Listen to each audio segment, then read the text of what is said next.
Hi, everybody. This is Silvio Canto in Dallas, Texas on Friday, February the 23rd, and welcome to our video commentary.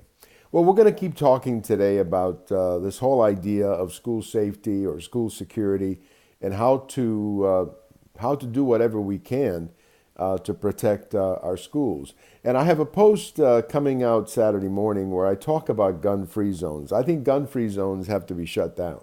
We cannot have gun-free zones anymore in our schools, or to put it another way, our schools could no longer be gun-free zones. I think we've learned the hard way that when you do that, you expose the children in that school to what happened in South Florida, or what happened in Columbine, or what happened in Virginia Tech, or what happened at Sandy Hook. I mean, we're just basically turning our schools into shooting galleries for people who want to walk in and start shooting.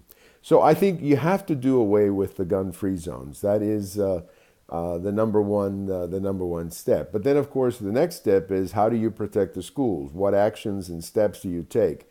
And I think that, in a perfect world, I would love to see guards. Okay, I would love to see maybe a guard at the door and maybe a guard or two located at different places around the schools. Obviously, it depends on the size of the campus and so on. A great school is usually smaller, of course. A high school generally has a larger campus. So these are decisions that are going to have to be made on a school by school basis, and probably by school districts who are the ones who ultimately know their districts better than anybody else.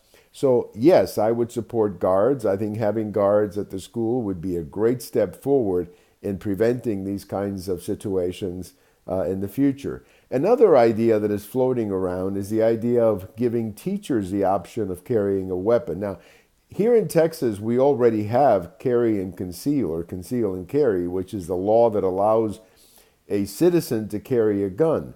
And it's possible that we probably have teachers who are already trained and already have a gun because of that program. So naturally, if you have teachers like that, those would be the first people that you would authorize to carry a gun in the school, because that would simply give you more security. It would expand your security within the school, particularly in a larger campus where you could have a teacher strategically located in different parts of the school. So I would favor that, and I would certainly give preference to those teachers who already have the ability or the license to carry a gun. It's an idea. It's an idea. Again, I would prefer guards, but I can see in some instances where arming teachers could simply expand your horizon as far as security. Now, some people say, well, guns and teachers don't mix, or schools and guns don't mix. Well, in a perfect theoretical world, that's exactly true.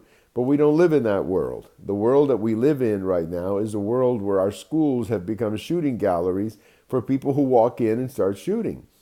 And yes, it would be nice if they wouldn't have those guns. It would be nice if background checks would work, but sometimes they don't, as we saw in South Florida, as we saw here in South Texas. So when everything fails, I think it's only proper that we give the school an opportunity to defend itself against a situation like this. So hopefully this is all moving in the right direction. As I've said a couple of times this week, we've got to get away from the politics of this. The politics is not going to help us one bit here.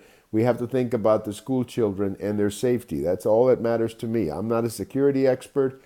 All I'm worried about is making sure that I don't have to read about another school shooting like the one in South Florida, and I don't have to watch the parents of youngsters who were killed in a tragedy like that. So let's keep talking about this. Let's keep moving forward, and let's make sure that something concrete is done, particularly when it comes to school security, because that should be our number one priority. I mean, there's nothing partisan about school security. Those kids who were killed in South Florida or in Virginia Tech or Sandy Hook or wherever it was, there's no party affiliation there. I mean, that's, kids who just happen to be at the wrong place at the wrong time. So I hope, hopefully we can get over the politics and just deal with the issue of school security, because that's all that matters to me at this time. So let's keep working on it, and let's get something done. Has to be done as soon as possible. Thank you for watching. We have all of these commentaries over at YouTube. We have them in my Twitter, and we also have them on my blog. Have a good weekend, everybody. We'll talk to you later.